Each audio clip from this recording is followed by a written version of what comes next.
Hey guys, tonight we begin with the blistering and sand-in-everything world of the Crusades, a chaotic era where religious fervor, muddy roads, bad armor, and worse decisions collided in spectacular fashion. Whether you were a knight, a peasant, or just someone who owned a donkey, the Crusades were ready to ruin your week, and possibly your lifespan. So before you get comfortable, take a moment to like the video and subscribe, but only if you genuinely enjoy what I do here. And let me know in the comments where you're tuning in from, and what time it is for you. It's always fascinating to see who's joining us from around the world. Now, dim the lights, maybe turn on a fan for that soft background hum, and let's ease into tonight's journey together. So, you've heard a sermon. A loud, passionate, vaguely threatening sermon delivered by a man in robes shouting about sin, salvation, and how Jerusalem is, technically, everyone's business. You're not exactly sure where Jerusalem is. Somewhere east of France? South of your pig farm? You nod anyway. The Pope himself has declared that anyone who joins the crusade will receive full forgiveness of sins. That sounds like a good deal, especially after what you did last spring behind the mill house. You didn't think God saw that, but apparently he keeps receipts. Also, let's be honest, you're bored. You've ploughed the same field for 14 years. Your diet consists entirely of barley, onions, and whatever didn't escape the stew pot. Someone mentions eternal glory, and frankly, that sounds better than milking goats in the rain again. So you sign up, or rather, you get roped in during a tavern conversation that escalates into a holy oath after 3 mugs of weak ale and a misplaced sense of invincibility.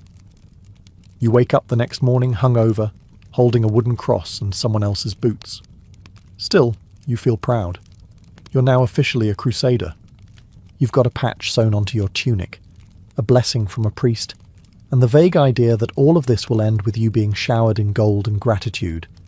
You've also been given exactly no military training, no map. And your armour? You don't have any. You were told to bring what you can, so now you're armed with a kitchen knife, a frying pan, and whatever's left of your dignity. Your neighbour Gerald brought a rake and a really aggressive attitude. You tell your family you're leaving in the name of God. They ask if God will be feeding you along the way. You laugh. You shouldn't have. Because you are now part of one of the most disorganised, poorly planned mass movements in human history. You're marching thousands of miles with no logistics, no reliable supply line, and more spiritual confidence than common sense. And you haven't even left your village yet. But hey, what could possibly go wrong? Before you even step out of your village, someone hands you a chainmail shirt that smells like it lost a bet. You were promised armour, noble, shining, heroic. What you get is a hand-me-down iron sweater with rust stains, sweat stains, and a lingering scent of disappointment. It's heavy. Not, oh, this is a bit bulky heavy. We're talking, this is a wearable blacksmith shop heavy. Just putting it on feels like being hugged by a sullen anvil. You've also received a helmet, conical, dented, and clearly designed by someone who hated necks. There's no padding inside, just cold metal and the gentle sensation of your skull being slow cooked. For your legs, you get wool. Just wool. There are no armoured greaves unless you're wealthy or very lucky. You are neither. You wrap your legs like a sad present and hope it absorbs some of the pain from the thousands of rocks you're about to step on. And footwear?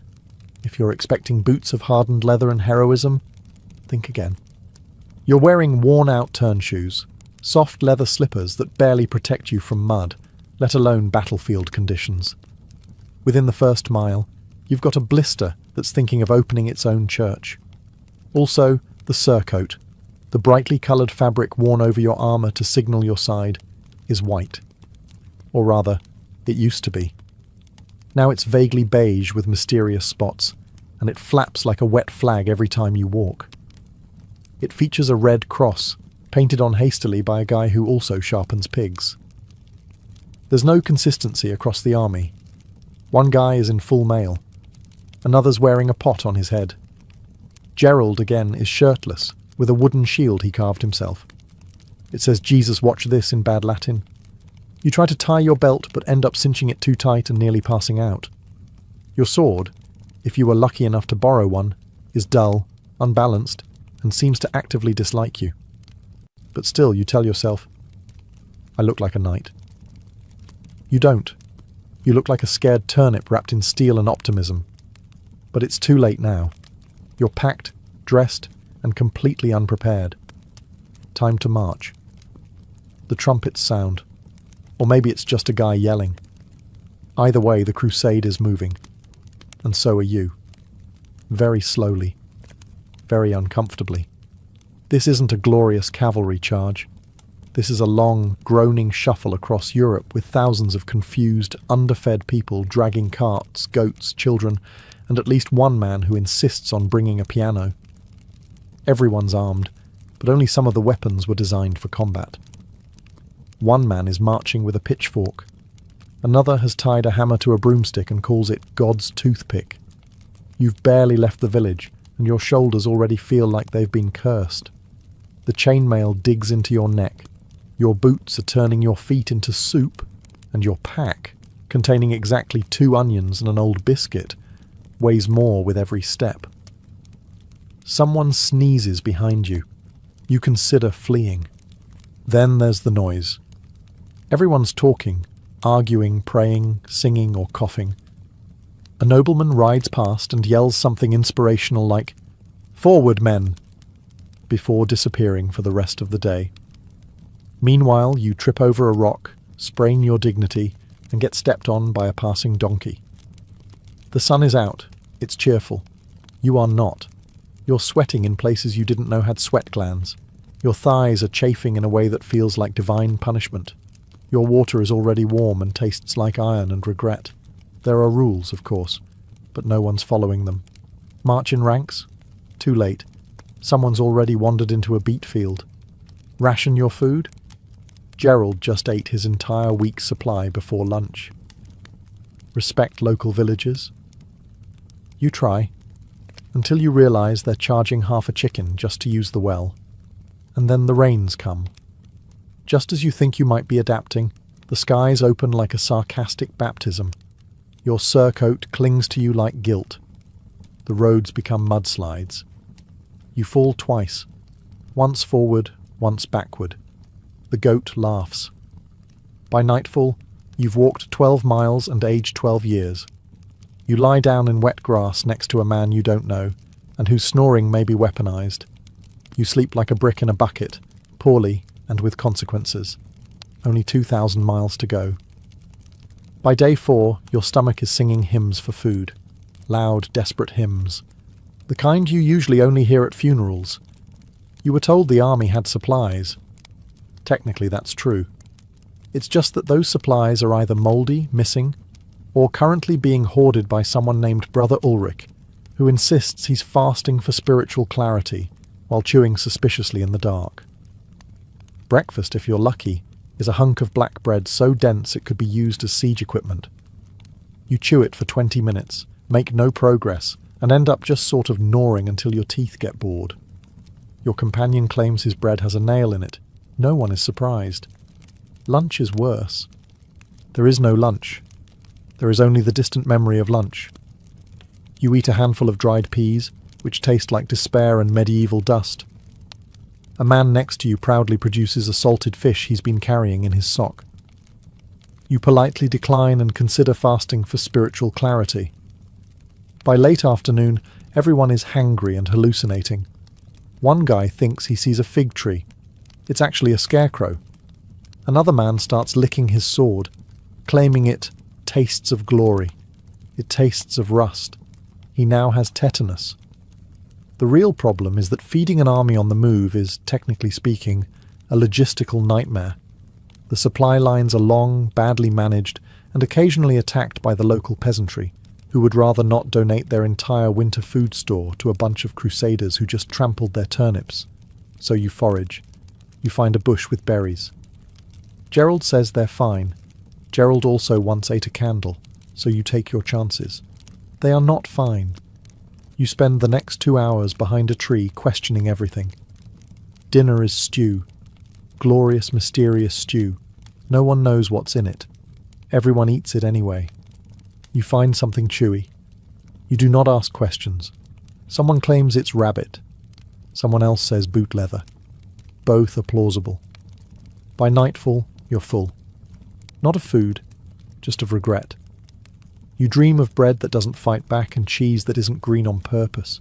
You've never missed your mother's onion soup more, and it's only day 4. At this point in the journey, it's official. You smell like a combination of wet iron, regret, and something you hope isn't fungal.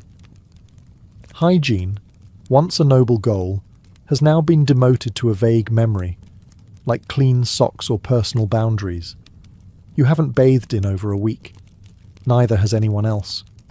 You know this because the entire crusading force has started to develop what historians call a strong collective aroma. You're all one big walking cheese wheel of sweat, dust, and medieval body odour. There's no soap. If someone claims to have soap, they're lying, or they've carved it from tallow and self-delusion.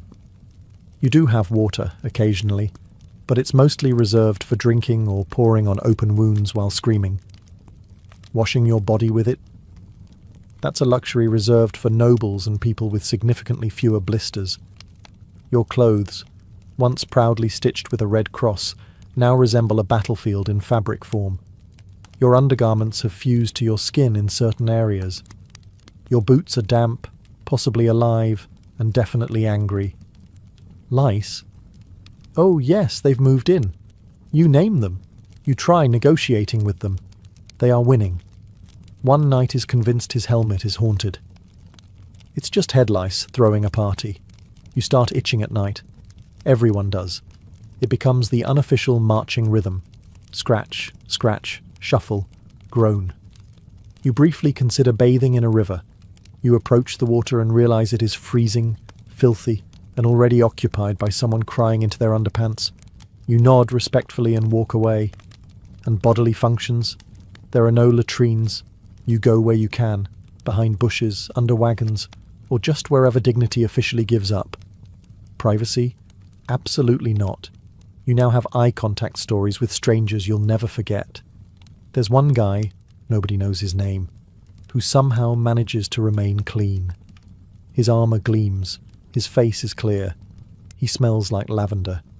He is either a miracle or a hallucination. Either way, you hate him deeply.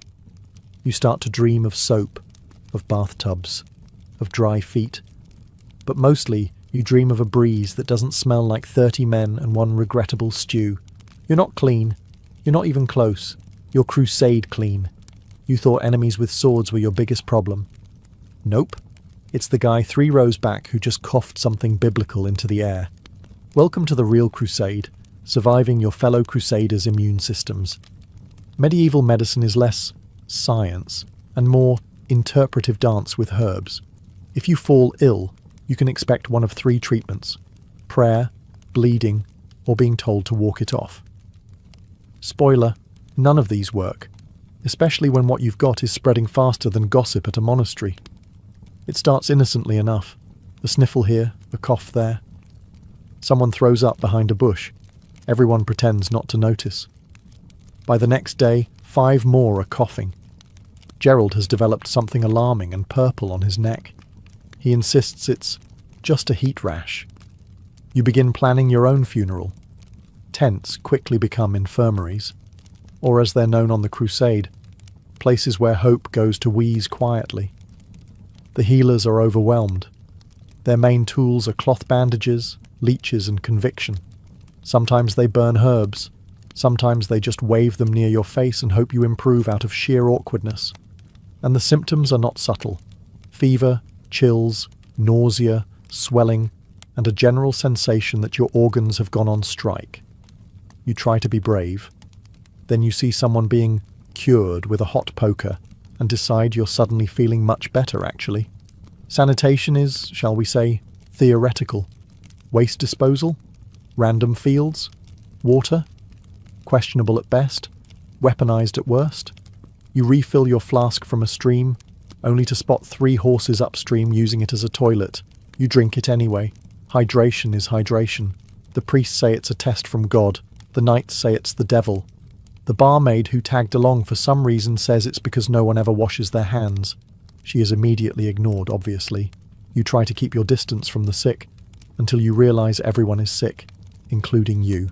Your throat burns. Your stomach is sending mixed messages. You consider your chances of survival and remember your last bath was last month. The math is not in your favor. And the worst part? You still haven't fought anyone yet. You're losing a war to soup germs. You've been marching for days, hungry, itchy, mildly diseased. And now you're expecting a warm welcome from the towns and villages along the way. Spoiler, you won't get it. The locals are less than thrilled. In fact, they look at your crusading party the same way a shepherd looks at wolves wearing crosses. Suspicious, tense, ready to hide the livestock. From their point of view, you're a moving catastrophe. Thousands of unwashed strangers shouting in broken Latin, trampling crops, borrowing everything that isn't nailed down, and singing war hymns at midnight like tone-deaf demons. You're not a holy army. You're a walking plague parade. You stop at a town hoping to trade for food. The villagers bar the gates. The local bishop peeks out from a tower and makes the sign of the cross. On you. A monk offers a single cabbage in exchange for you leaving faster. Language barriers don't help. You try asking for water, but accidentally demand someone's wife. You attempt to explain your holy mission and somehow end up proposing to a goat. The goat is not interested. Negotiations break down quickly. If you do manage to get inside a settlement, it's usually followed by price gouging, staring, and someone making passive-aggressive comments about your odour. You buy bread that's older than your shoes, and ale that doubles as varnish. Someone gives you directions to Jerusalem. You follow them for 2 days, before realising they were just trying to send you to the next village. And if you're in foreign territory? Oh, it gets even better. The locals don't just dislike you, they actively want you gone. They don't care about your papal blessings or your homemade flag. They just want their goats, fields, and general peace back. And considering some of these places were recently raided by other crusading parties who swore they were just passing through, trust is at an all-time low. In one town, a child throws a turnip at your head. It's the most accurate projectile you've seen all week. You came seeking salvation. They see you as a broke, heavily armed tourist with boundary issues. And honestly, they're not wrong. So, you're finally on the move again, marching east. Probably. Maybe. The truth is, no one's actually sure where they're going. There are no GPS devices, no road signs that say, this way to Jerusalem, and most of the people in your group think the Holy Land is just slightly past Constantinople, which they also can't find. Your commander has a map. Sort of. It's a hand-drawn scroll with 3 towns, 2 rivers, and what appears to be a dragon in the corner. You suspect the artist had a vivid imagination and poor geography skills. Still, the commander waves it around like it's the word of God and yells forward at every fork in the road. Confidence, apparently, is more important than accuracy. Every now and then, a local guide is recruited. He's offered a few coins, a goatskin of wine, and a vague promise not to be trampled. He nods sagely, points east, and then vanishes before breakfast. You're beginning to think east just means not here. One guy swears he remembers the way from a dream. Another says he read a scroll once. Gerald, still shirtless and increasingly sunburned, claims he's following divine whispers carried by the wind. The wind seems to be saying, you're lost. You cross the same stream 3 times in one day. You pass a rock you're pretty sure you already passed. A monk insists it's a different rock. This one is holier. You remain unconvinced. The terrain changes constantly. Forest, swamp, mountains. One stretch of road is so steep your boots slide more than they step. Half the army is now walking sideways like confused crabs. Spirits are low, feet are lower. And then someone says the worst thing imaginable. I think we took a wrong turn. You're hundreds of miles from home, surrounded by people who think cartography is a kind of pastry, and no one wants to admit they're lost. So you keep marching, proudly, aimlessly, faithfully. Every direction leads somewhere. Whether it's Jerusalem, a Byzantine outpost, or another unfortunate goat village is anyone's guess. But onward you go, fueled by divine purpose, stale bread, and the collective refusal to admit you're walking in a very large circle. You thought it would be glorious. You imagined banners waving, swords clashing with poetic timing, and your enemies falling in choreographed heaps like a troubadour's epic. What you actually get is dirt in your mouth, noise in your soul, and a deeply unsettling realization that no one knows what they're doing. The first thing you notice is the screaming. Not just from the enemy, not just from your side, from everyone. You included. There's battle strategy, of course, but it mostly involves yelling "charge" and hoping the other guy is more confused than you are. Spoiler, he's not. Your helmet blocks your vision. Your sword is too heavy. You try to raise your shield and realize it's on the ground behind you because Gerald borrowed it to cook bacon and forgot to give it back. Archers fire before anyone's ready. The front line surges forward while the back line panics and surges back. Someone gets trampled by his own horse. Someone else is fighting with a frying pan. You see a man trip, stab himself in the foot, and start blaming the devil. Honestly, he might be right. You run toward the chaos because everyone else is doing it, and social pressure is powerful. Dust fills the air. You swing wildly. You hit a helmet. It's your own. You scream. It's very brave. The enemy is fast, skilled, loud. You lock eyes with one and realize, horrifyingly, he's about 15 and significantly more experienced than you. You consider playing dead. You consider actually being dead. Both are tempting. There are horns blowing, commands shouted in 5 different languages, and someone singing what sounds like a tavern song about sheep. It's unclear if this is intimidation or madness. Either way, it's working. After a while, and you have no idea how long, the noise subsides. The survivors crawl away, panting, bruised, and smelling like old stew and bad choices. You're one of them somehow. You're bleeding from the ankle. You don't remember how. Gerald has your helmet now. He's using it as a soup bowl.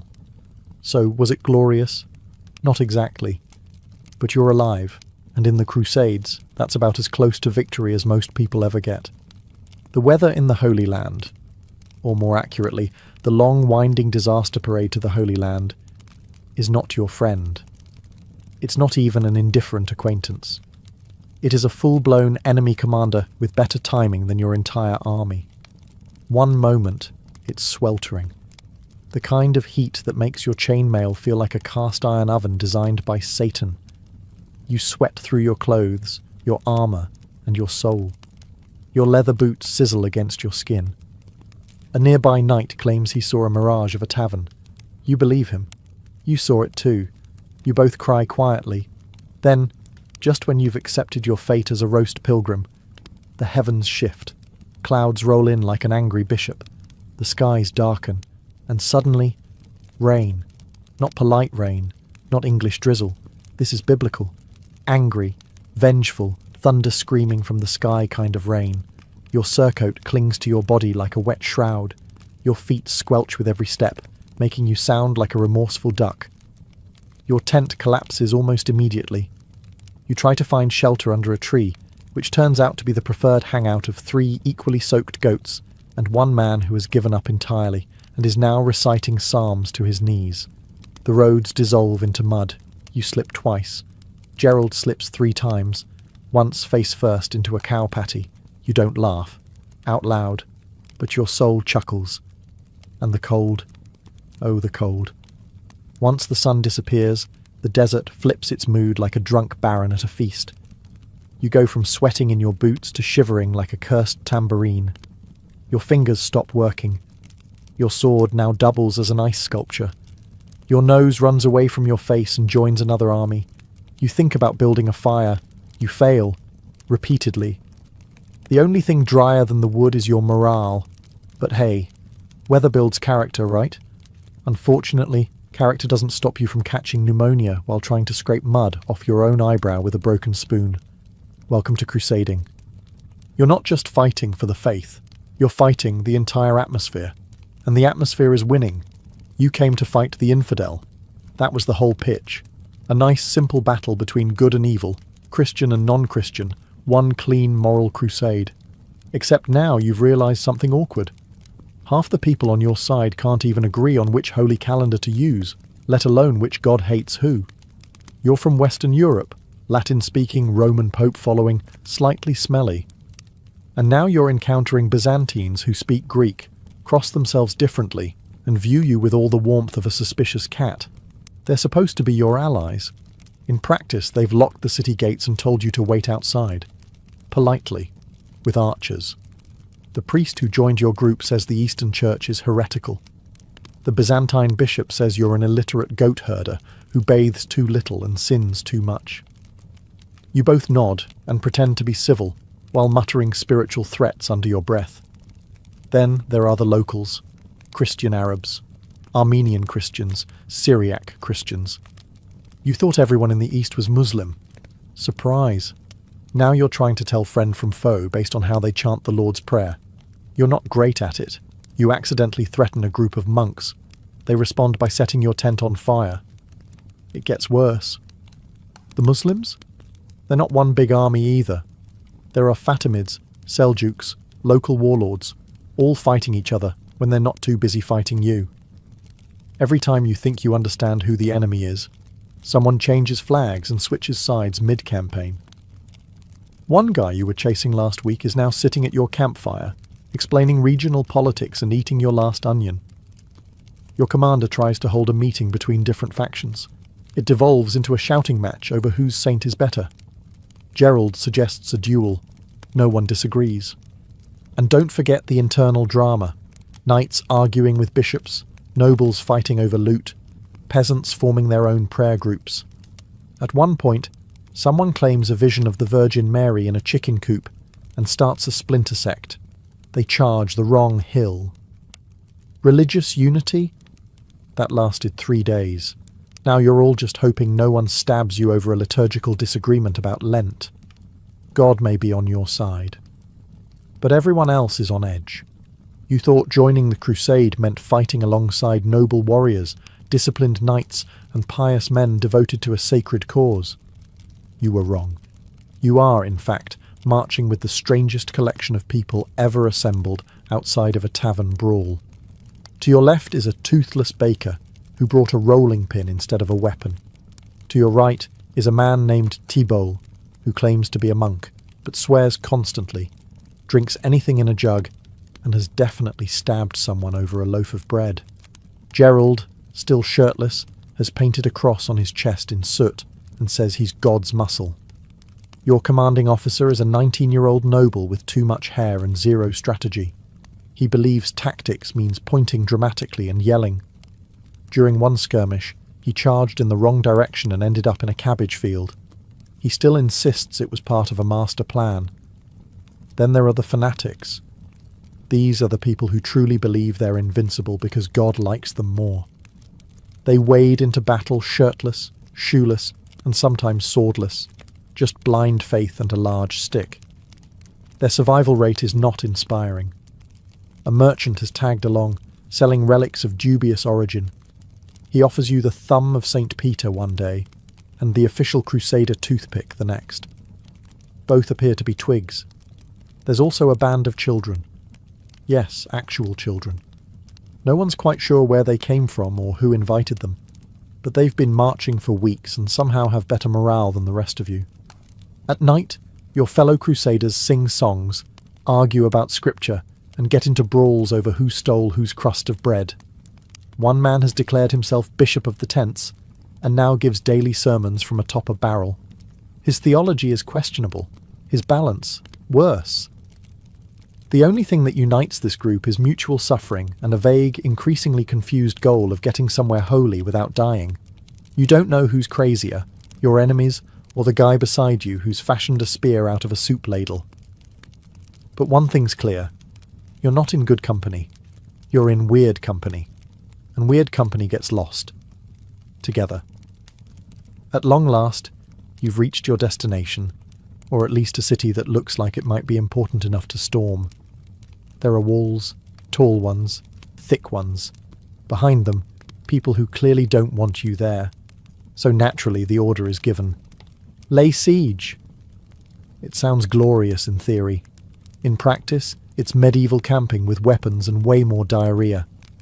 Your army sets up outside the city, just out of arrow range, you hope, and settles in for what could be days, weeks, or the rest of your natural life. The plan is to wait them out.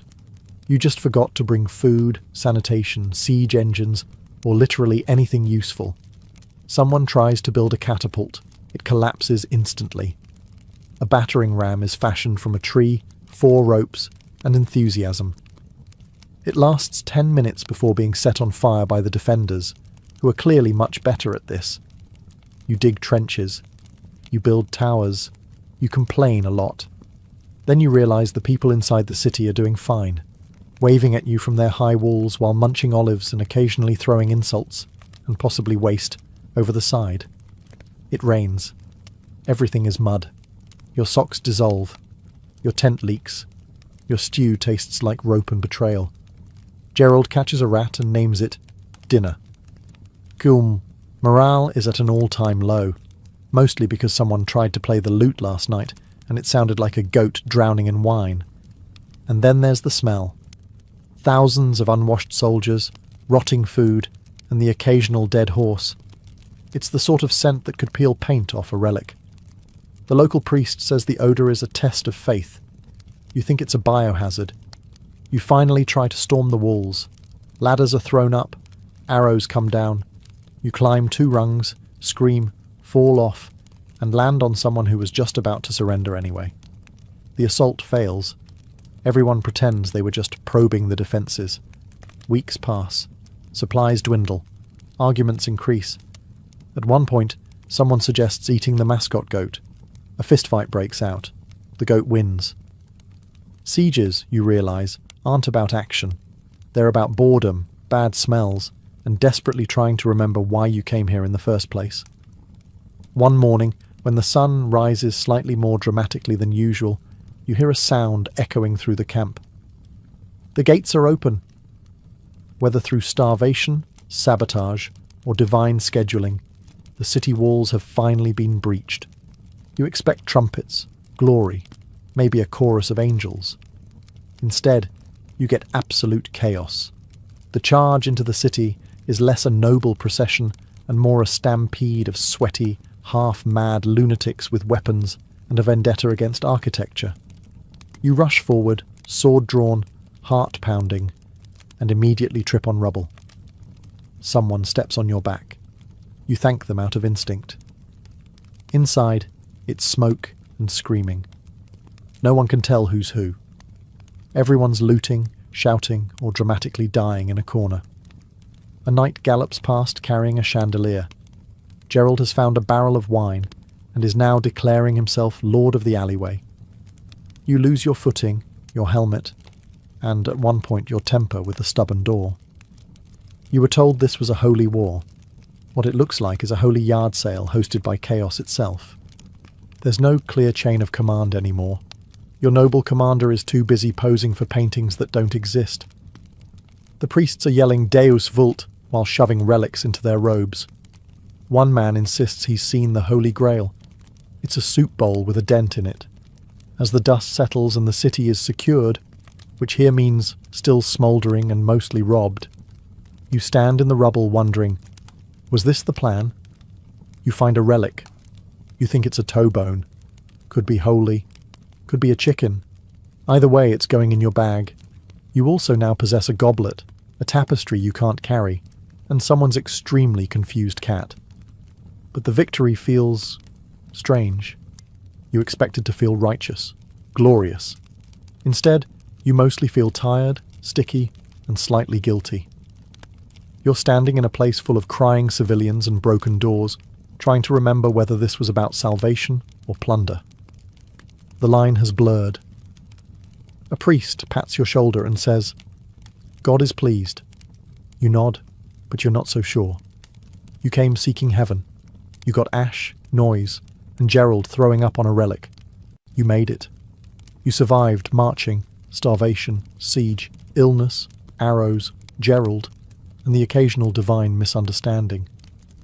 You've technically won, but now you're sitting on a broken crate in a city you helped destroy, trying to remember what your life was like before you joined a holy war run by amateurs with swords and untreated fevers.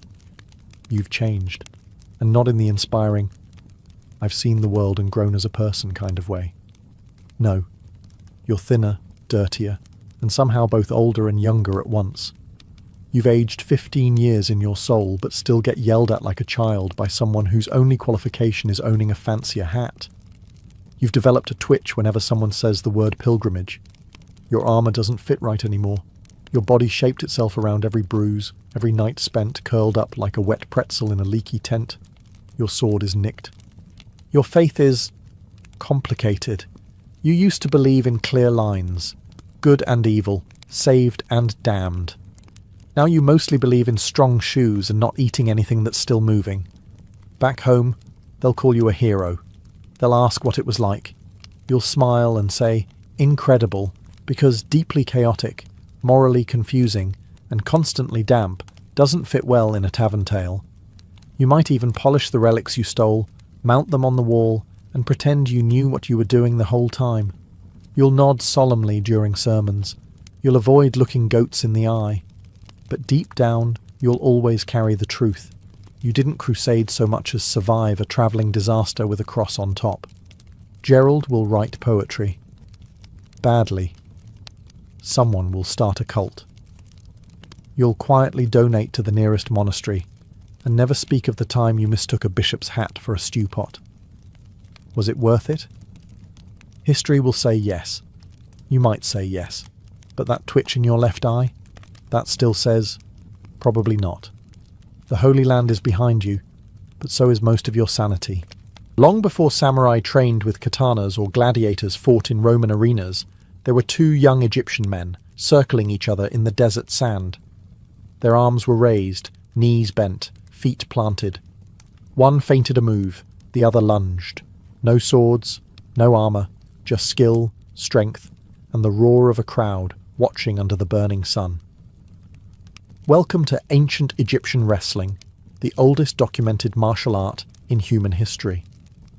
More than 4,000 years ago, long before MMA gyms or Olympic podiums, the people of the Nile were already perfecting hand-to-hand combat.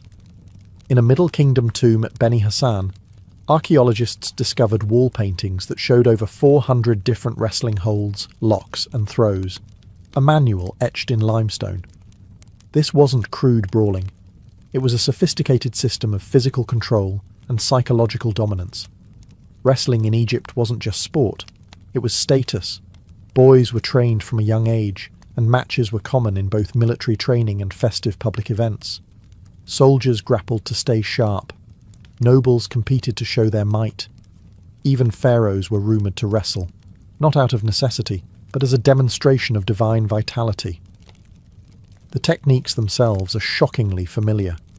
Shoulder throws, hip tosses, single-leg takedowns. Anyone who's watched modern wrestling or judo would recognise the motions. This wasn't a forgotten pastime. It was a polished tradition, one that laid the foundation for martial arts to come. And unlike later combat systems that blended weapons and philosophy, Egyptian wrestling was pure, just the human body, honed to dominate another. But it had a spiritual side too. Ancient texts and temple carvings suggest that wrestling was tied to the gods, particularly Horus, who fought the god Set in a cosmic struggle. Every wrestling match was a microcosm of that myth: order versus chaos, discipline versus wildness. In a way, these matches weren't just physical contests. They were rituals, brutal, elegant expressions of cosmic balance. And through them, Egypt became the unlikely birthplace of organised martial tradition. Long before monks meditated or warriors chanted battle cries, Egyptians simply fought. In silence, in sand, in honour. And the world would never be the same again. If Egyptian wrestlers fought for honour, Roman gladiators fought for survival. Their arena was not a sandy courtyard, but a stone colosseum echoing with the cries of tens of thousands. And behind every victorious gladiator stood something even more brutal: the ludus, Rome's gladiator training school, where martial arts met military engineering. To the Roman mind, violence was not just entertainment. It was art, politics, and power rolled into one. Gladiators were not simple brutes. They were conditioned, categorized, and crafted like weapons, each trained in a distinct fighting style, with a specific set of techniques based on their gear and role in combat. The retiarius fought with a net and trident, using speed and entanglement. The secutor carried a short sword and heavy shield, bred to chase and crush. Every move was calculated, every weakness known. At the core of this system were the lanistae, ruthless combat instructors who ran the ludi like modern fight camps, only harsher. Gladiators, many of them slaves or prisoners of war, endured punishing routines, strength drills, sparring matches, mock battles with wooden weapons. Their bodies were moulded into weapons of war, not for the battlefield, but for the blood-soaked sand of the Colosseum. And make no mistake, this was martial arts. The gladius, from which the term gladiator comes, was a short, thrusting sword perfected through centuries of Roman military evolution. Gladiators were taught precise angles of attack, footwork, distance control. They learned how to read an opponent's breath, how to feint, how to strike when the crowd least expected it. The goal wasn't just to kill, it was to entertain. But it wasn't all cruelty. Some gladiators became legends, like Spartacus, a former soldier turned rebel leader who escaped the ludus at Capua and nearly toppled the Roman Republic. Others earned their freedom through victory and became celebrities of their day, idolized like athletes, envied for their skill. Roman martial training was ruthless but systematic. It stripped men of everything, then rebuilt them as fighters whose very survival depended on their discipline, technique, and endurance. It wasn't a sport, it was a spectacle. And every arena was a battlefield where ancient martial tradition was written in sweat, sand, and blood. Long before kung fu dazzled the world or judo became an Olympic sport, a hidden martial tradition thrived in the lush southern lands of India. Its name was Kalaripayattu, and it wasn't just a martial art. It was a sacred practice, a warrior's yoga, and a form of living theatre passed down through millennia. Kalaripayattu, often called the mother of all martial arts, traces its roots back over 3,000 years, with legends linking it to the mythical sage Parashurama, a warrior saint said to have carved Kerala from the sea. But myth aside, it's one of the oldest surviving combat systems, and arguably one of the most elegant. Where Roman training emphasized brute force, Kalaripayattu prioritized grace, flow, and spiritual alignment. Training began at the Kalari, a sunken dirt pit that served as both a dojo and a temple. Here, barefoot students learned to move like animals. The stance of the horse, the leap of the lion, the strike of the snake. Every motion was connected to breath, energy, and rhythm.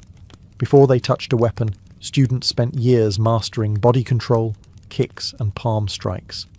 Then came the weapons, and with them, a terrifying beauty.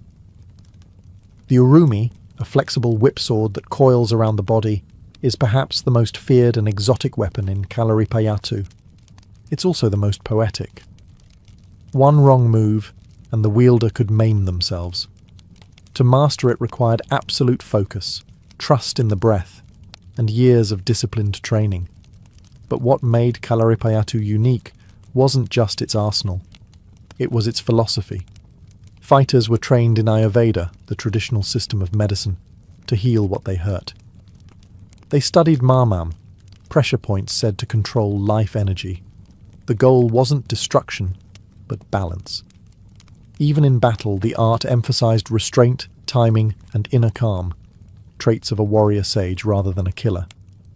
By the time colonial powers arrived, Kalaripayattu had become a symbol of native resistance.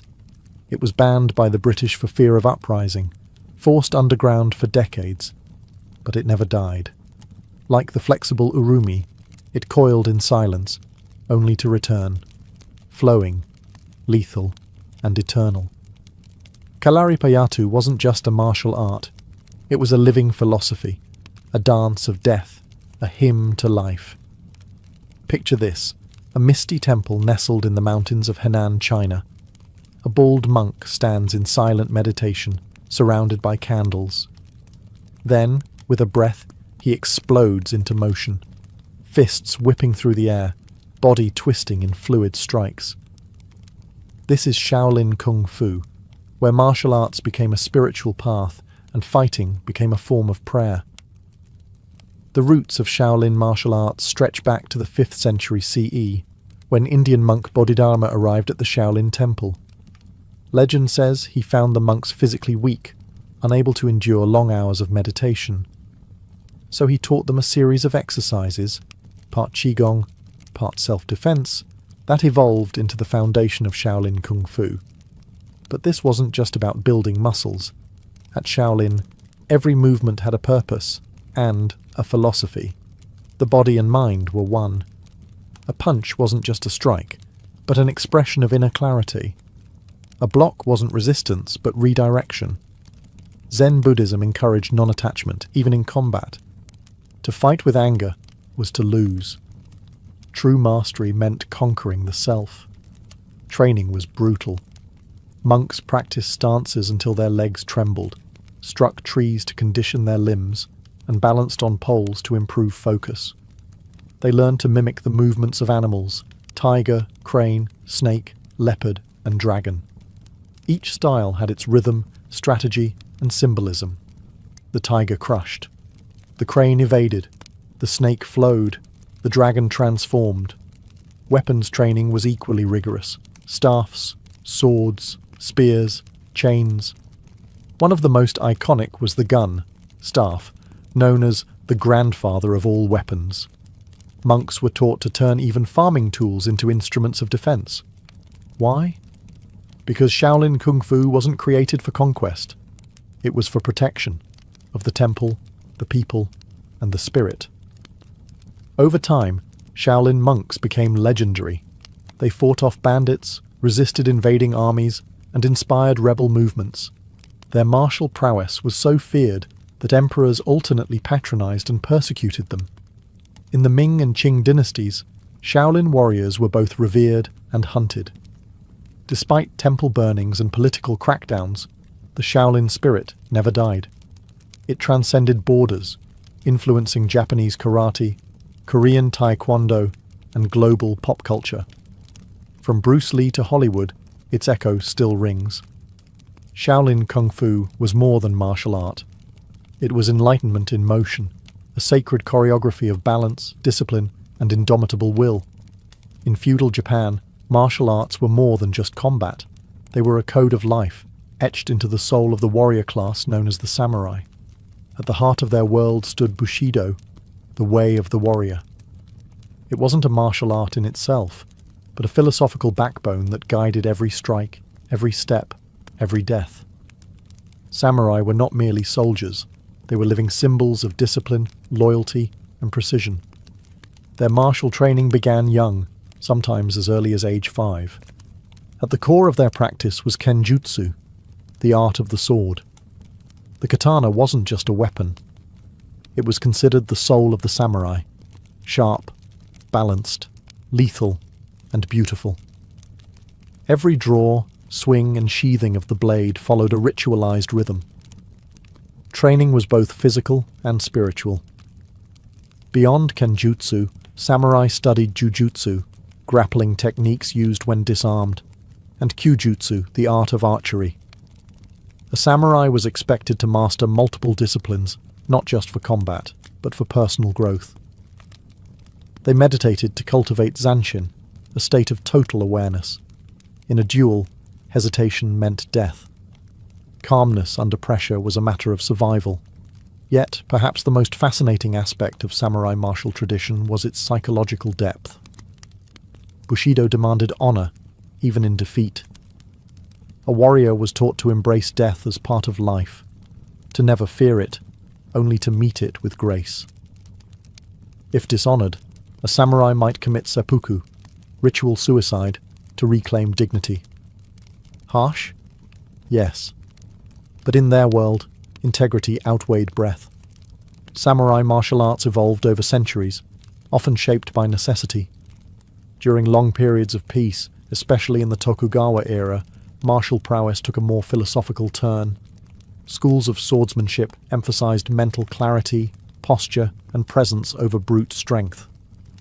The greatest masters like Miyamoto Musashi wrote treatises blending combat technique with Zen thought. His Book of Five Rings remains a cornerstone of martial philosophy to this day. In time, the age of the samurai faded, but their martial traditions lived on, morphing into modern kendo, aikido, and even influencing business ethics in Japan. Today, the samurai spirit survives not just in dojos, but in literature, film, and the quiet discipline of those who still walk the warrior's path. For the samurai, martial arts were not about victory. They were about becoming worthy of the sword you carried. When people think of martial arts, they often jump straight to Asia or Rome. But across the vast and diverse African continent, ancient warrior traditions flourished, fierce, complex, and largely overlooked by mainstream history. From stick fighting in Ethiopia to the Nguni spear dances of southern Africa, these were combat arts born not from textbooks, but from lived experience, survival, and deep cultural roots. In Ethiopia, Mursi and Suri tribes practiced donga, or stick fighting, a brutal but highly ritualized form of dueling.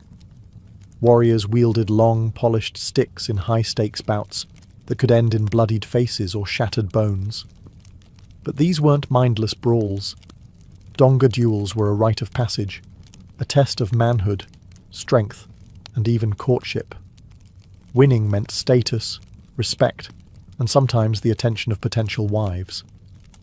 Further south, in the Zulu lands, martial prowess was elevated to a national ethos. Under Shaka Zulu in the early 19th century, traditional stick fighting, called induku, evolved into full-fledged battlefield tactics. Shaka revolutionized African warfare by replacing throwing spears with short, stabbing spears, training warriors in close combat formations. His impi regiments practiced disciplined charges, feints, and encirclement maneuvers. Their footwork, shield work, and group coordination rivaled anything seen in Roman legions. But these African martial traditions weren't just about fighting. They were deeply embedded in culture. In Angola, Ngolo was a fluid, acrobatic martial art rooted in dance and ritual. With spinning kicks and evasive movements, it resembled a graceful battle. And it didn't stay in Angola. Enslaved Africans carried Ngolo across the Atlantic, where it evolved into capoeira in Brazil, one of the world's most unique martial arts. Throughout Africa, warriors also used rhythm, music, and performance in their training. War dances served dual purposes, to intimidate enemies and to psych up the body. Movements mimicked animals, spirits, or ancestors. Combat wasn't just a physical act, it was a connection to heritage, identity, and the divine. Though many of these traditions were suppressed during colonial rule, they never disappeared. Today, across African villages and modern gyms alike, these arts are making a quiet comeback. Not just as fighting systems, but as cultural treasures. African martial arts remind us that the warrior's path is not defined by fame, but by resilience, community, and memory. When you think of Vikings, you might picture horned helmets, historically inaccurate, wild beards, and blood-soaked raids. But behind the Hollywood chaos was a cold, calculated system of martial training rooted in survival, discipline, and brutal efficiency. The Norse weren't just raiders. They were trained warriors with a deep respect for combat, and a mythology that made dying with a sword in hand the highest honor. Viking martial arts didn't take place in polished dojos or elegant temples. Training happened in longhouses, clearings, and on frozen battlefields. Young Norse boys were raised with one purpose: to become strong enough to defend their clan, conquer new lands, and earn a name worthy of the sagas. Combat training started early, using wooden weapons for drills, and eventually progressing to steel. The sword, axe, and spear were the primary tools of Viking warfare.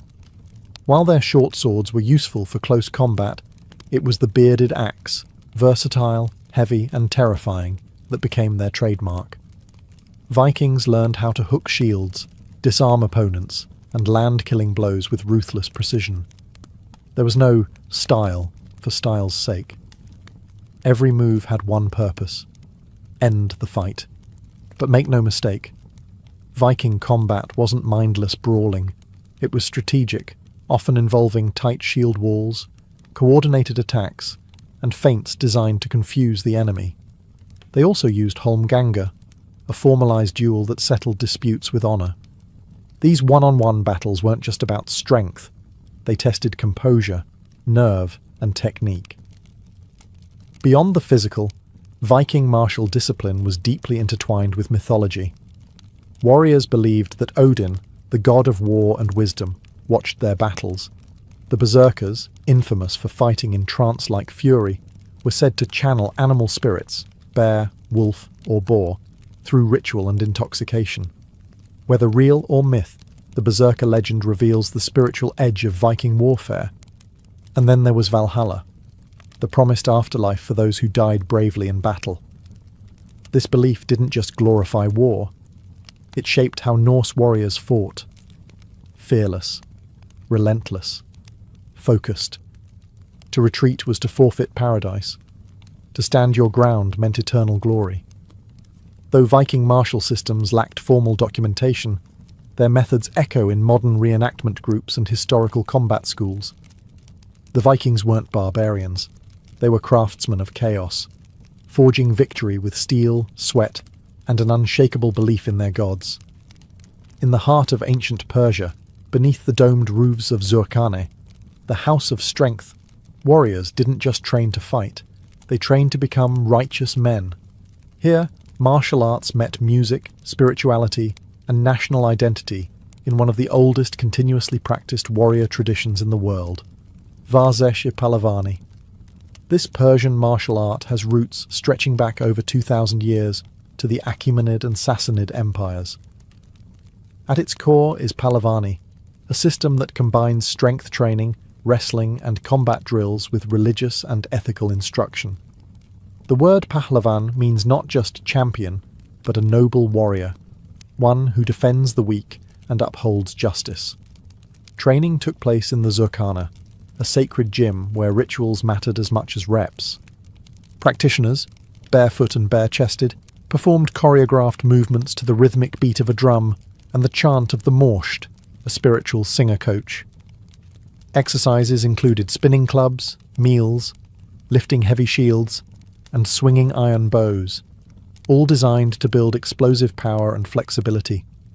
Think of it as ancient CrossFit infused with poetry and prayer. But the true heart of the system was Koshti Pahlavani, Persian wrestling. Unlike modern Olympic-style wrestling, this was both a sport and a rite of passage. Matches were intense and technical, with an emphasis on throws, leverage, and spiritual humility. Winning wasn't enough. A true Pahlavan had to be generous in victory, respectful in defeat. Philosophically, Pahlavani borrowed heavily from Sufism and Zoroastrianism. Fighters were taught to purify not just the body, but the soul. Strength without humility was weakness. Victory without compassion was disgrace. In this sense, the Zurkane was more than a gym, it was a moral forge. During periods of foreign occupation, especially under Arab and Mongol rule, the Zurkane became a covert centre of resistance. Persian identity and pride were preserved in sweat and song, and martial practice became a symbol of cultural defiance.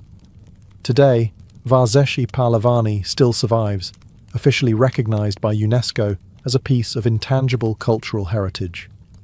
Modern practitioners may wear track pants instead of loincloths, but the spirit remains. In Persia, the strongest warrior wasn't the one who struck the hardest. It was the one who trained hardest, lived nobly, and lifted others with every step. From the dusty tombs of Egypt to the mountainous temples of Shaolin, from the icy fjords of Scandinavia to the sun-baked Zurkanes of Iran, ancient martial arts were never just about war. They were blueprints for how to live, how to die, and how to carry oneself with purpose. And even though empires have crumbled and swords have rusted, their echoes still resonate in the modern world, often in ways we barely notice. Walk into a mixed martial arts gym today, and you'll see the DNA of these traditions in every corner. Wrestlers shoot for takedowns like their Egyptian ancestors. Striking coaches teach spinning kicks reminiscent of kalaripayattu. Fighters train with the same intensity that once forged gladiators and samurai. The packaging may be new, but the principles, discipline, timing, balance, are as old as civilization itself. Beyond the ring, martial arts have become a global language.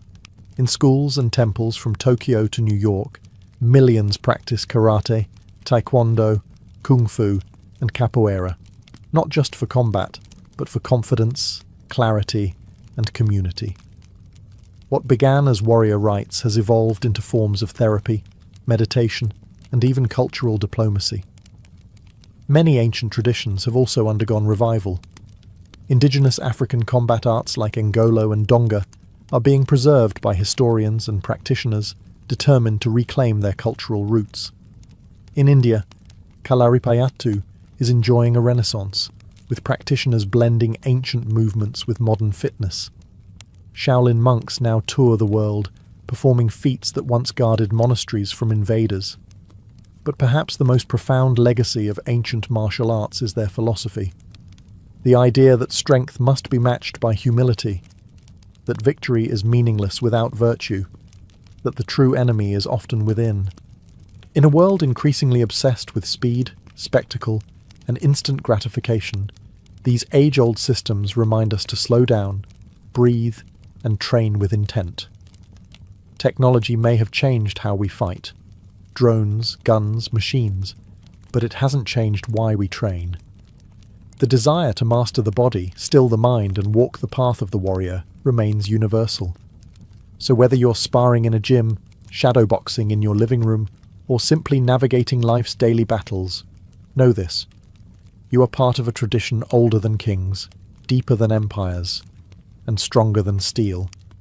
The art lives on, because the warrior never truly dies.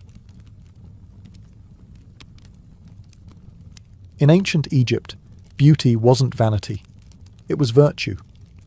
The Egyptians believed that outward appearance reflected inner harmony, and to be beautiful was to align yourself with Ma'at, the divine order of the cosmos. Cleanliness, scent, and adornment weren't optional. They were spiritual obligations. Each morning, both men and women engaged in detailed rituals of grooming and beautification. The desert sun was relentless, and the Nile's humidity unforgiving. So the Egyptians used unguents, creamy mixtures of animal fats, beeswax, and oils, not just to moisturize their skin, but to protect against harsh weather and disease. These balms were often scented with myrrh, frankincense, or lotus, fragrances thought to be pleasing to the gods. Perfume wasn't just for the living, it was applied to the dead to sweeten the journey to the afterlife. But no beauty regimen was complete without kohl. This iconic black eyeliner was made from galena, a lead-based mineral ground into fine powder and mixed with oils or animal fats. It wasn't just for allure. Kohl protected the eyes from sun glare and was believed to ward off evil spirits. Its application created the almond-shaped, mesmerizing gaze seen in countless temple carvings and royal portraits, from Cleopatra to the boy king Tutankhamun. Cosmetics carried spiritual weight. Colours held symbolic meaning. Green eyeshadow, made from malachite, symbolized rebirth and was associated with the god Horus. Red ochre was used on lips and cheeks to channel vitality, joy, and the goddess Hathor, patron of beauty and love. Even wigs were a statement, not just fashionable but hygienic, allowing the head to stay shaved and cool beneath elaborate headdresses of human hair, beads, and gold wire. Beauty was also status. The wealthier the individual, the more elaborate the makeup box. Elite women had cosmetic jars of alabaster or faience, while commoners made do with pottery. Scented cones of wax were worn on wigs during banquets, slowly melting and releasing fragrance throughout the evening. A sensual fusion of hygiene, seduction, and opulence. To the Egyptians, beauty was eternal. You didn't just prepare your face for the living world, you adorned yourself for the afterlife. Because in Egypt, even the dead were expected to look divine. In ancient Greece, beauty was philosophy. Literally, the Greeks believed that physical appearance reflected moral character, and to be beautiful was to be kalos kagathos, noble and good. Sculptors carved gods with idealized proportions, not to flatter the gods, but to show mortals what perfection looked like. That same obsession with harmony and balance seeped into cosmetics and grooming.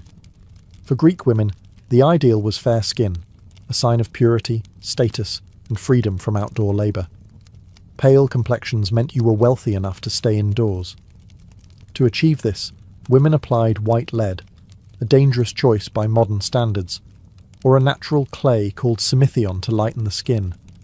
Some even used chalk or crushed pearls. It wasn't about vanity, it was about showing the world that you belonged to the elite class. Cheeks and lips were tinted with natural pigments, often made from red ochre, crushed berries, or the roots of the madder plant. Rouge gave the impression of vitality and youth, and lip stains, though subtle, hinted at sensuality without straying from social decorum. Greek beauty avoided extremes. A little colour was elegant, too much was scandalous. Eyes were defined with soot or charcoal. While not as dramatic as Egyptian kohl, this subtle lining enhanced the shape of the eyes and created a soft, shadowed look. Eyebrows were ideally joined, the famous unibrow, which was considered a mark of intelligence and purity. Women even darkened the space between brows with powders or painted it in with kohl. Hair care, too, was critical. Women lightened their hair with vinegar and sunlight, or used saffron to bring out golden hues, as blonde hair was associated with gods and heroes. Styles ranged from intricate braids to tightly wound buns, often decorated with ribbons, pins, or golden wreaths. Men, meanwhile, preferred well-groomed beards and curls, a balance between ruggedness and refinement. Greek beauty wasn't about decadence, it was about restraint, balance, and projecting inner virtue. Cosmetic use was discreet and purposeful, meant to enhance what nature gave you without appearing artificial.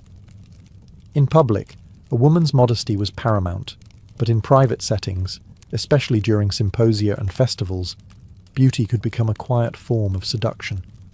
In ancient Greece, to be beautiful wasn't to stand out, it was to embody the harmony of the gods. In ancient Rome, beauty was both a weapon and a performance. Unlike the restrained elegance of the Greeks, the Romans embraced cosmetics with boldness and flair. From emperors' wives to courtesans and slaves aspiring to rise through their looks, appearance was power, and everyone knew it. A flawless complexion was the Roman gold standard. Pale skin again signified status. It meant you didn't work outside. To achieve it, Roman women used a variety of whitening agents: white lead, chalk, and even crocodile dung mixed with vinegar. Some added powdered horn or oyster shells for an extra glow. Face masks made from honey, barley, or milk were popular among the wealthy, and beauty recipes circulated among the elite like prized secrets. Rouge and lip colour were in high demand. Red ochre, cinnabar, and mulberry juice were used to stain cheeks and lips, often applied in layers for a vibrant look. Unlike in Greece, Roman women weren't afraid of colour, though the line between tasteful and vulgar was a constant topic in literature and gossip. A well-painted face could signal wealth, desirability, or infamy, depending on who was watching. Eye makeup was dramatic. Roman women darkened their lashes and lids with soot, antimony, or even charred rose petals. Eyeliner created almond-shaped eyes reminiscent of Egyptian fashion, and eyeshadow came in greens, blues, and browns. Eyebrows were carefully shaped, often darkened with burnt cork or ash. Plucking was standard. A Roman woman's mirror often included tweezers. Perfume, however, was the true Roman obsession. The wealthy layered scents, rose, cinnamon, myrrh, spikenard, in every room, every garment, and every lock of hair. Ointments were stored in alabaster and glass jars, imported from Egypt, Syria, and Arabia. A woman's scent became her signature. Even men indulged, perfuming their togas and slaves, though moralists like Seneca often scolded this fragrant excess. Wigs and hairpieces were a booming industry. Blonde wigs, especially ones made from Germanic slave hair, were fashionable among Roman elites. Hair was piled high in complex coils and waves, held in place with pins of ivory, silver, or even gold. Hairdressers, ornatresses, were essential household staff for the wealthy. In Rome, cosmetics weren't just about beauty. They were about status, ambition, and social theatre. Every pigment, every scent, every braid told the world exactly who you were, or who you wanted to be. In the bustling cities of ancient Mesopotamia, Babylon, Nineveh, beauty was inseparable from magic, medicine, and the divine. Here, where some of the world's earliest civilizations blossomed, cosmetics weren't just tools for seduction or status. They were amulets against misfortune, expressions of piety, and even ingredients in rituals of transformation. Mesopotamian women, and men, placed enormous importance on grooming. Scented oils and balms were central to daily life. These weren't just moisturizers in a dry climate. They were believed to carry divine energy. Applying fragrant oils was considered both hygienic and holy, aligning the body with the gods. Oils were extracted from sesame, almonds, and olives, often infused with myrrh, cedarwood, or frankincense. Eyes were the focal point of Mesopotamian beauty. Much like in Egypt, dark kohl was applied to the lids and lashes, not only for aesthetic effect, but as a shield against evil spirits and disease. Charcoal, lead, and crushed minerals were common ingredients, mixed into pastes that were stored in small stone jars. The exaggerated eye shapes you see in Mesopotamian statues weren't artistic quirks.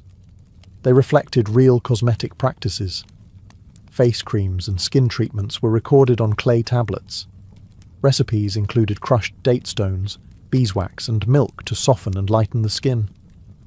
Clay masks were used to treat blemishes, and scrubs made from salt or ash exfoliated the skin. Grooming manuals weren't uncommon among the elite, early examples of beauty advice that blur the line between science and sorcery. Hair was styled with care and complexity. Mesopotamian women oiled their hair to keep it shiny and manageable, braiding it into elaborate patterns or twisting it into buns, often adorned with ribbons, beads, or bronze pins. Wigs were less common than in Egypt, but hairpieces and false braids were used to add volume or display wealth. Perhaps most intriguing was the link between beauty and magic. Mesopotamian incantations often reference beautification. A spell might call for the application of a certain oil or pigment to attract love or favour. Cosmetic rituals were sometimes overseen by temple priests or priestesses, especially those serving Ishtar, goddess of love, beauty, and war. In ancient Mesopotamia, beauty was enchantment. Each cosmetic act was a ritual, each gaze in the mirror a conversation with the divine. In the ancient cities of the Indus Valley, Harappa, Mohenjo-daro, Lothal, beauty left its traces not in written texts, but in terracotta artifacts, delicate tools, and the ghostly shimmer of powdered pigments. Though we have no deciphered script to explain their routines, the cosmetic culture of the Indus Valley speaks through its objects, quiet, refined, and deeply personal. Among the ruins, archaeologists have unearthed tiny mirrors made from polished bronze, delicately carved combs, and oval terracotta palettes, still dusted with traces of red. These weren't just decorative items, they were the tools of daily self-care, suggesting that personal grooming was a consistent and valued part of life. One of the most telling discoveries is the widespread use of red pigment, likely derived from hematite or iron oxide. Applied to the lips, cheeks, and perhaps the forehead, this rouge was more than cosmetic. It may have signified fertility, spirituality, or marital status, much like the bindi in later Indian traditions. The colour red, sacred and vital, has always played a central role in South Asian aesthetics, and its origins may stretch as far back as the Indus civilization. Bathing was a communal ritual.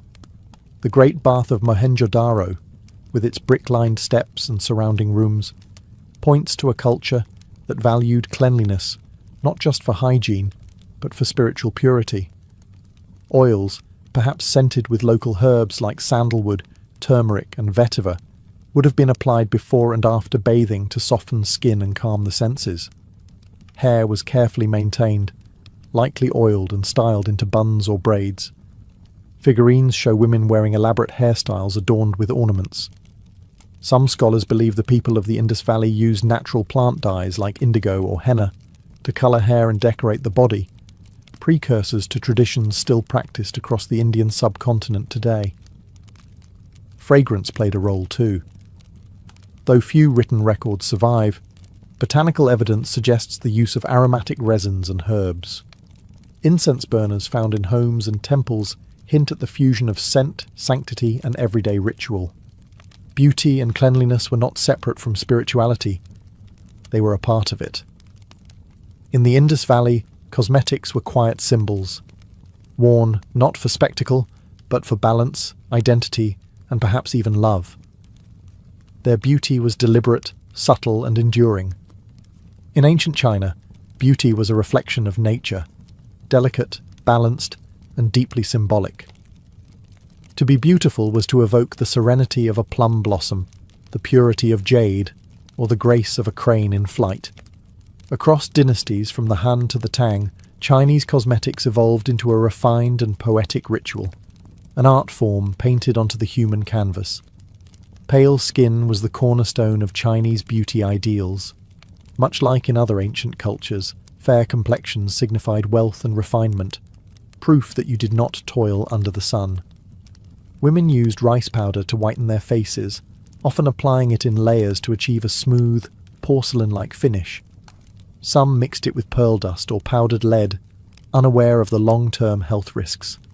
Blush was applied with care, not in harsh circles, but in soft shades resembling flower petals. This style, known as fei dian or flying dots, became particularly popular during the Tang dynasty. Women painted delicate red marks on their cheeks and sometimes foreheads, inspired by the colours of nature or the flush of love. Lips, too, were a statement. Red cinnabar pigment was used to tint them in a small heart-like shape, leaving the edges of the lips pale. This created a contrast that emphasised delicacy and restraint, a visual whisper of sensuality rather than a shout. Eyebrows were art. Styles changed with the dynasty. Straight, arched, or curved like the wings of a swallow. Women shaved their natural brows and redrew them with charcoal or black ink. Manuals and scrolls from the Tang and Song dynasties describe dozens of distinct eyebrow styles, each with poetic names like willow leaf or distant mountains. Ornamental touches elevated beauty to theatrical levels. Women wore huadian, tiny floral or jewel-like forehead decals, made from gold leaf, paper, or crushed flower petals. These delicate dots symbolized youth, wealth, or seasonal celebration. Perfume and skincare also played vital roles. Scented oils infused with orchid, lotus, or musk were massaged into the skin, while herbal face masks using ginseng or green tea promised clarity and longevity. Beauty wasn't merely cosmetic, it was medicinal, philosophical, even moral. In ancient China, to be beautiful was to be in harmony with heaven and earth, a living poem composed of colour, scent, and grace. In ancient Mesoamerica, among the Olmec, Maya, and Aztec civilizations, beauty was vibrant, ceremonial, and inseparable from the spiritual world. Unlike in some ancient societies where cosmetics were confined to elite women, in Mesoamerica, both men and women adorned their bodies with meaning. Appearance wasn't just about attraction, it was about identity, ritual, and cosmic connection. The Mesoamerican palette came from nature.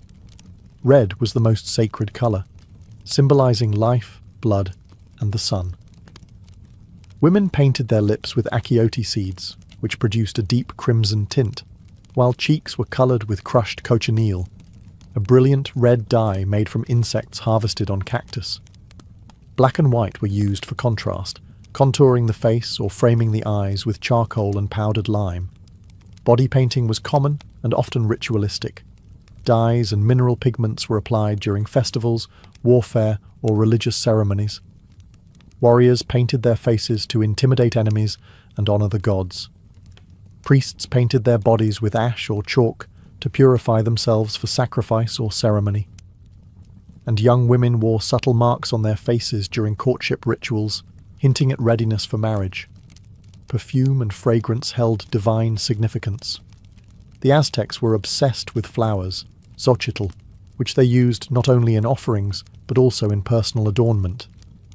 Fragrant blooms like marigolds, plumeria, and cacao flowers were woven into garlands or crushed into pastes and rubbed onto the skin. Copal, a sacred tree resin, was burned as incense and mixed with oils to scent the body before rituals. Hairstyles were deeply symbolic. Maya women wore long, thick braids coiled atop their heads or twisted into buns, sometimes adorned with jade beads or feathers. Aztec noblewomen used hairpieces, ribbons, and even gold dust to enhance their appearance. Men, particularly warriors, styled their hair according to their rank, with shaved patterns or elaborate knots indicating valor in battle. Tattooing and scarification were also practiced, especially among the Maya. These permanent marks weren't decorative. They were spiritual badges of endurance, dedication, or religious transformation. Even dental cosmetics existed. Elites had jade or turquoise inlays placed into their teeth, signaling status and divine favor. For the Mesoamericans, beauty was sacred. Every pigment, flower, and braid was a symbol, a bridge between the earthly body and the celestial realm. In the misty forests and windswept hills of ancient Europe, the Celts cultivated a vision of beauty that was both fierce and earthy, wild yet intentional. They didn't follow the ornate rituals of Rome or the elegance of Egypt, but their appearance was no less important. To the Celts, grooming and adornment were signs of vitality, bravery, and tribal identity. And yes, even warriors had favourite combs. Celtic men and women alike paid attention to their looks. Bronze combs, razors, and tweezers have been found in burial sites, showing that personal grooming was valued. Hair was considered sacred, and both sexes often wore it long, wavy, and styled with lime or animal fat for volume and stiffness, giving warriors that famous spiked or swept-back look that struck fear into their enemies. But perhaps the most iconic element of Celtic appearance was woad, the blue dye extracted from the Isatis tinctoria plant. Warriors painted swirling designs across their faces and bodies, not only to intimidate foes in battle, but also for ceremonial or spiritual reasons. While some debate how widespread woad use truly was, classical writers like Julius Caesar certainly thought it terrifying enough to mention. Jewellery was essential, not just for adornment, but for identity and social rank. Elaborate torques, neck rings made from twisted gold or bronze, were worn proudly by both men and women. Earrings, bracelets, and hairpins added to the visual power. These weren't just accessories, they were badges of strength, lineage, and honour. Makeup was subtler but present. Red ochre was used on cheeks and lips, particularly by women of noble status. Tattoos and body paint may have also had a role in storytelling, marking key life events, tribal affiliations, or spiritual achievements. Animal symbolism was deeply woven into Celtic belief, and it's likely that some body art reflected that connection. Mirrors, polished bronze discs with decorated backs, were found in graves of elite women, suggesting that self-presentation held both social and ritual weight. Beauty, for the Celts, wasn't just about seduction, it was about identity. A well-groomed warrior was seen as disciplined, a finely adorned woman as wise and powerful. In the Celtic world, beauty was raw, elemental, and filled with pride. It honoured both the earth beneath their feet and the spirits they believed watched from the trees. Across ancient civilizations, beauty didn't end with life. It extended into death. From the embalmed faces of Egyptian mummies to the perfumed bodies prepared for Roman funerals, cosmetics were not merely tools of seduction or status. They were sacred, offerings to the divine, marks of respect for the dead, and symbols of a person's identity carried into eternity. In ancient Egypt, this belief was especially vivid. The dead were buried with their makeup palettes, coal containers, and scented oils, often placed carefully within the tomb beside Shabti figurines and amulets. Why? Because looking presentable in the afterlife mattered. You were expected to meet the gods looking divine. Tomb paintings show the deceased wearing full makeup, rouged cheeks, elaborate wigs, eyes lined in perfect black. Beauty was eternal, and cosmetics were as essential as food and water for the journey to the next world. The Romans too took grooming seriously in death. Elite Romans prepared their bodies with myrrh, cinnamon, and spikenard. Perfumed oils preserved the flesh and masked the smell of decay, but more than that, they elevated the body to a godlike state.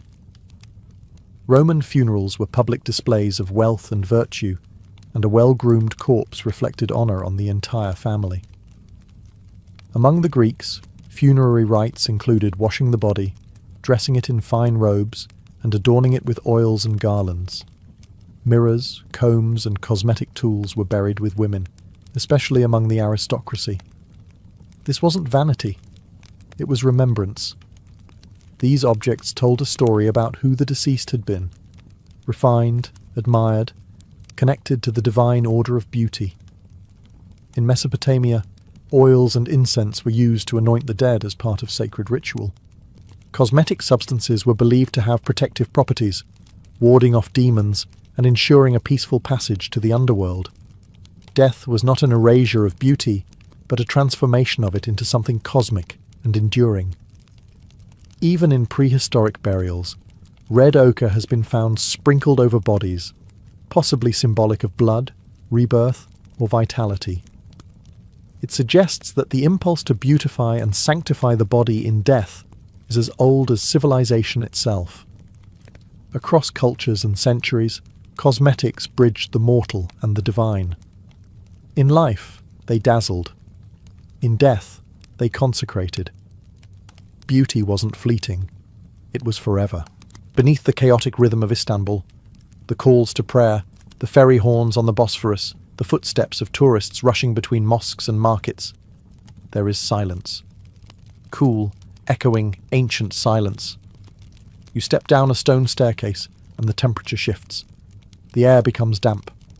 Then suddenly, the city vanishes, and the basilica cistern swallows you whole.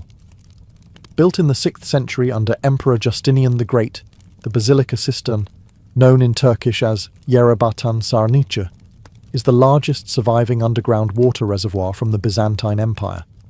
It's a hidden cathedral of water, vast, brooding, and quiet as a tomb. Over 300 feet long and 200 feet wide, it once held up to 80,000 cubic meters of water, enough to supply the Great Palace of Constantinople and surrounding buildings. But this wasn't just a utilitarian tank. No, the Byzantines built even their water storage with ambition. The cistern is supported by 336 marble columns, most towering over 9 meters tall, arranged in 12 perfect rows. The ceilings they hold curve gently into vaults, creating the illusion of a cathedral submerged in shadow. Reflections ripple beneath your feet. It feels as if you've stepped into the underworld, lit only by the glint of water and the occasional flickering spotlight. The source of this water? The distant Belgrade forest, brought through aqueducts stretching for miles. Water in Constantinople was survival. The city had been sieged more times than anyone could count. And in times of war, when aqueducts were cut and fountains ran dry, the basilica cistern ensured life continued underground. For centuries, it was forgotten.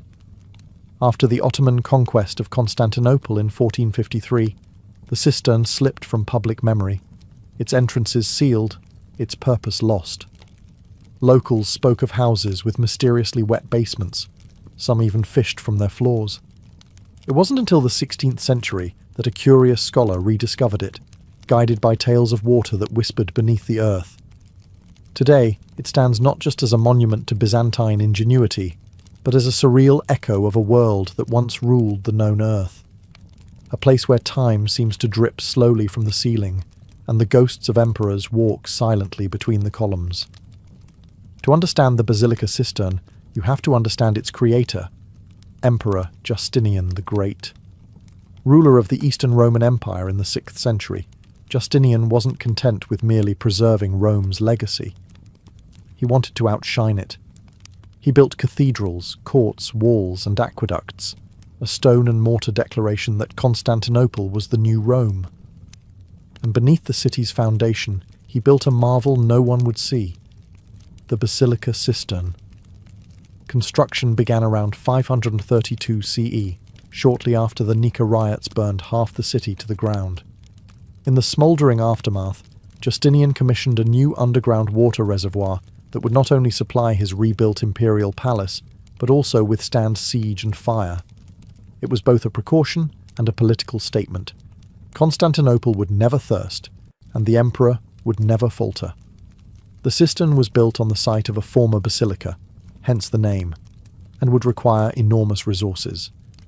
Thousands of labourers, including prisoners of war, carved out a space nearly the size of a cathedral beneath the city.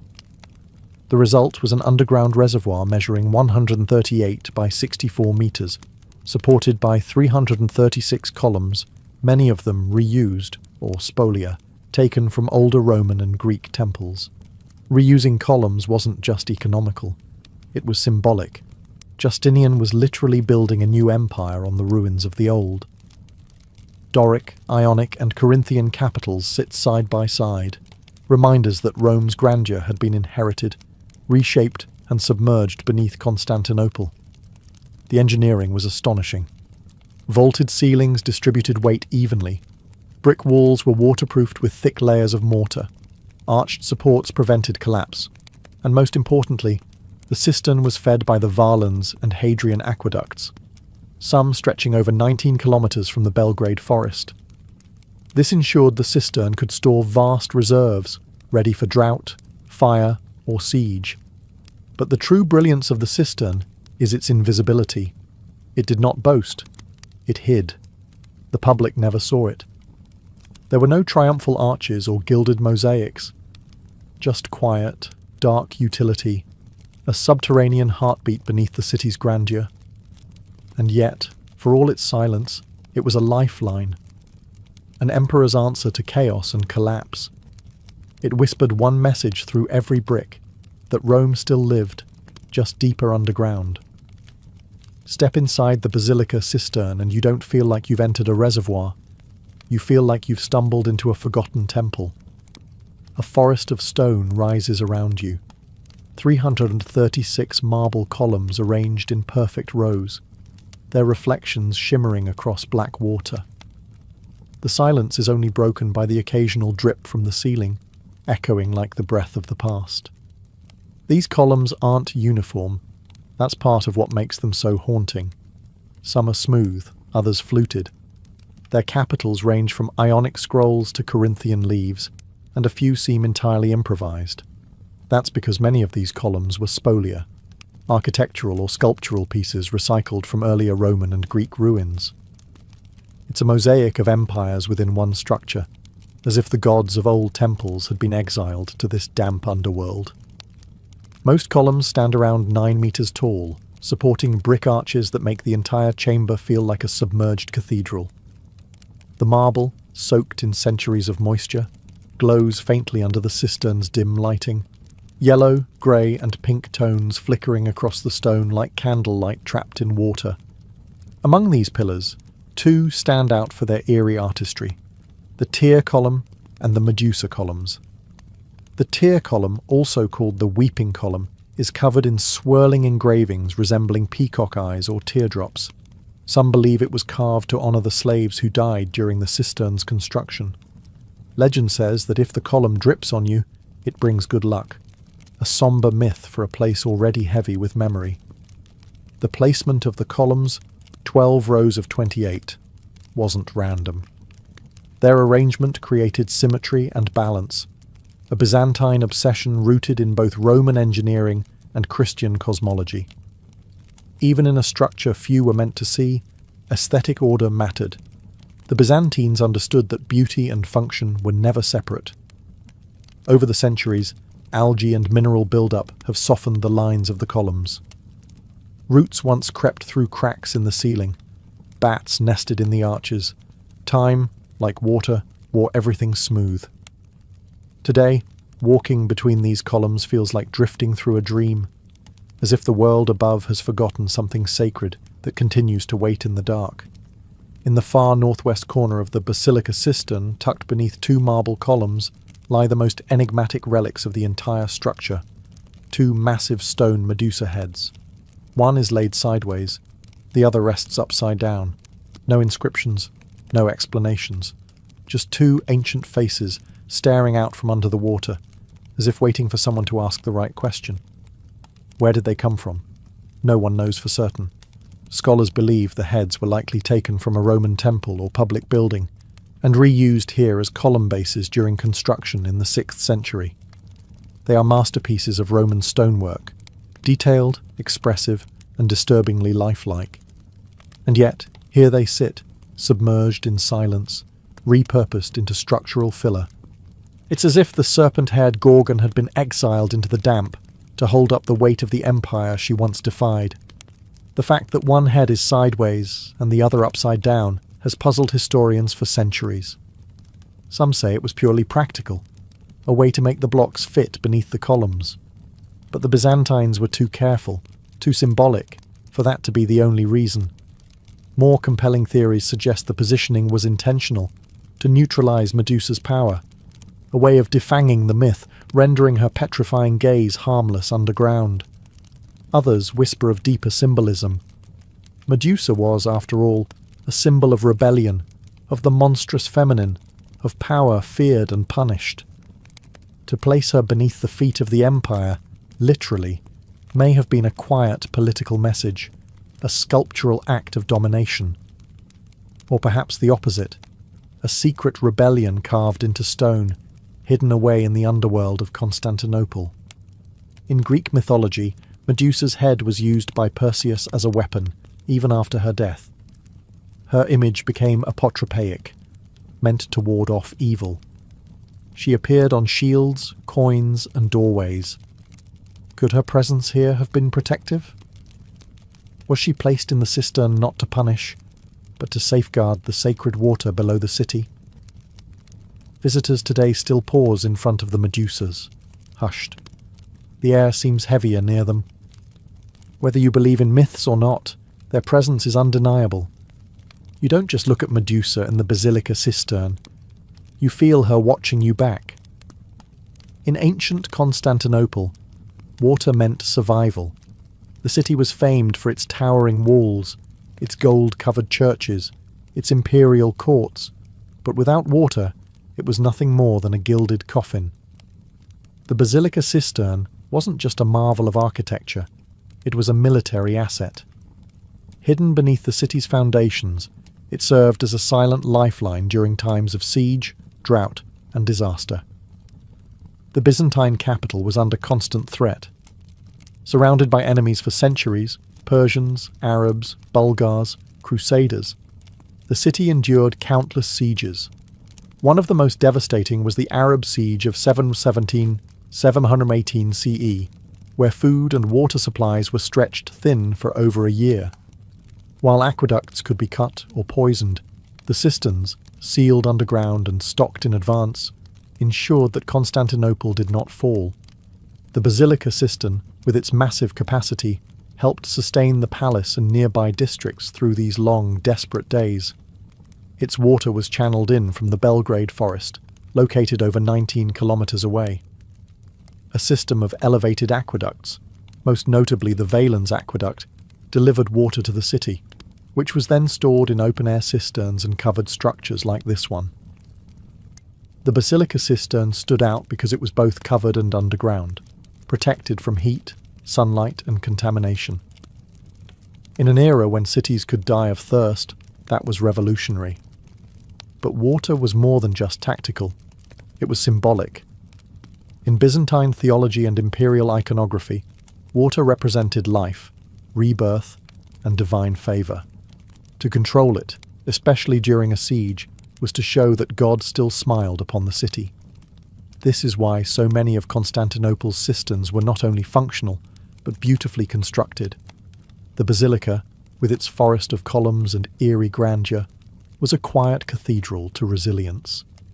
Even during the Ottoman conquest in 1453, while the city above was burning and falling, the waters of the cistern below remained calm. After the conquest, it was largely forgotten, sealed off and unused. But during those final Byzantine years, it had served its purpose. Today, as tourists wander between its columns, few realize they are walking atop one of the most crucial defenses of an empire. Not a sword or a wall, but something far more precious: silence, water, and time. For nearly a century after the Ottoman conquest of Constantinople in 1453, the basilica cistern lay in silence. The Ottomans, brilliant engineers in their own right, built new aqueducts and fountains that served the growing city above. The ancient Byzantine waterworks, tucked underground, unmarked and dim, faded from collective memory. No one advertised the cistern, no plaques, no maps, no fanfare. Just still water beneath the stones. And yet, the cistern refused to be forgotten. Locals in the neighbourhood around Hagia Sophia began to report strange things. Some said their basements were damp year-round, no matter the season. Others claimed they could drop buckets through holes in their floors and pull up cold, fresh water. A few even claimed they were catching fish underground. A bizarre, quiet miracle, happening right below the bustling Ottoman streets. It wasn't until the 1540s that the cistern was formally rediscovered by the curious eyes of Petrus Gillius, a French scholar and traveller. Sent to Constantinople by King Francis I to study ancient texts and monuments, Gillius had a habit of asking too many questions. When he heard about the locals pulling up water and fish from the floors of their homes, he began investigating. Eventually, he found an entrance, likely through a private home, and descended into the murky depths. What he discovered astounded him: a subterranean space larger than many cathedrals in Europe, filled with columns, dark water, and dripping echoes. He rode through the cistern by candlelight, sketching and measuring its dimensions, noting the carved capitals and mysterious Medusa heads. Gillius's writings introduced the basilica cistern to the wider world, a lost wonder of the Byzantines, preserved beneath the Ottoman capital. Yet even after his discovery, the cistern wasn't restored or opened to the public. It remained mostly hidden, used occasionally as a water source, but left in semi-obscurity.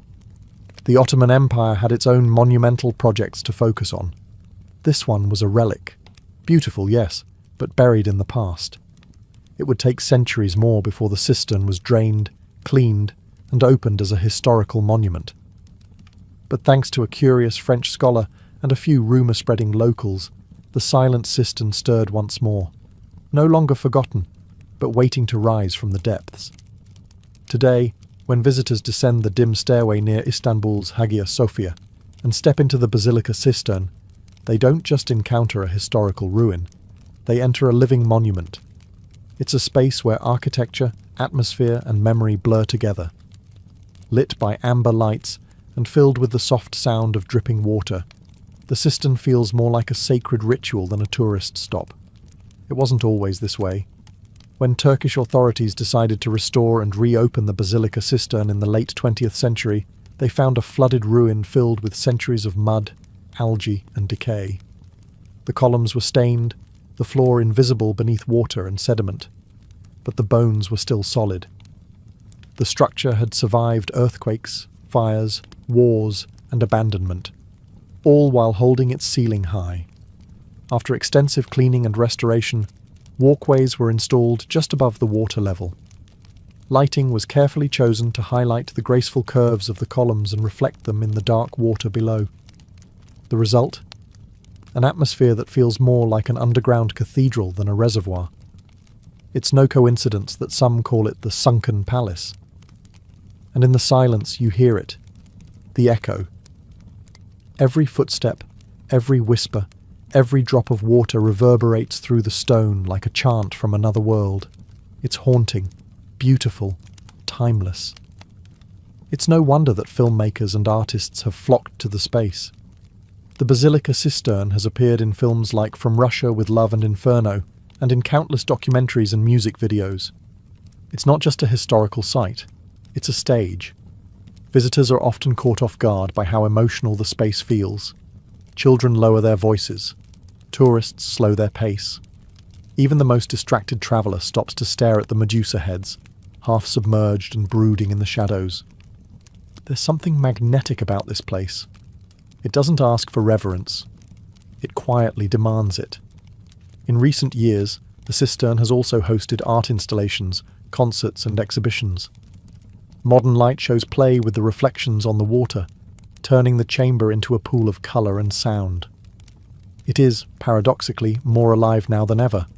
A space once hidden, now illuminated with new meaning. From imperial utility to artistic sanctuary, the Basilica Cistern has risen again, not with fire or conquest, but with silence, water, and light. In a city that has seen empires rise and fall, water has remained Istanbul's oldest and quietest witness.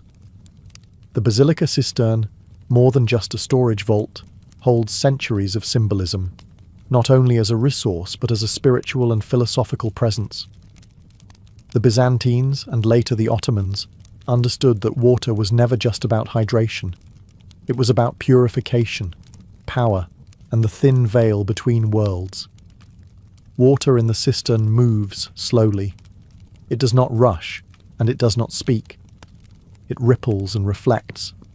Light dances across its surface, breaking the symmetry of the columns. In this, there's a kind of sacred theatre. The stillness forces you to look inward.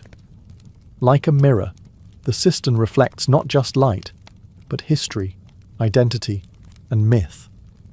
In Byzantine theology, water played a central role in rebirth. Baptism, the most essential Christian ritual, was a watery transition from death to life, sin to purity. While the Basilica Cistern wasn't used for religious ceremony, its aura evokes that same liminal space. You descend into the earth and encounter darkness, then light, then silence. It feels like passing through a ritual, unspoken, but undeniably sacred. Some scholars argue that the location of the cistern, near the Hagia Sophia and the Great Palace, was no accident. It served not only as infrastructure, but as symbolic assurance. The emperor's court was not built on dry foundations, but on flowing, living water. Beneath every throne, a river. Beneath every law, reflection. The Ottomans, too, revered water. Their gardens, palaces and mosques were designed around fountains and pools. Water represented divine mercy in Islam, rahmah, and architectural water features reminded the faithful of paradise. The Basilica Cistern may have been a Byzantine creation, but it fit quietly into Ottoman cosmology. Cool, hidden, and eternally flowing. And then there's the psychological symbolism. Walking through the cistern evokes more than awe. It whispers memory, the way light filters through columns, the hush of footsteps echoing across water, the slow drip from a ceiling that seems to breathe. It is a space that doesn't rush to reveal itself. It waits, like water, like history. Today, the Basilica Cistern is no longer hidden. It stands proudly among Istanbul's top destinations, a haunting yet majestic reminder that the city's true heart beats not just in its minarets and mosques, but deep beneath the ground.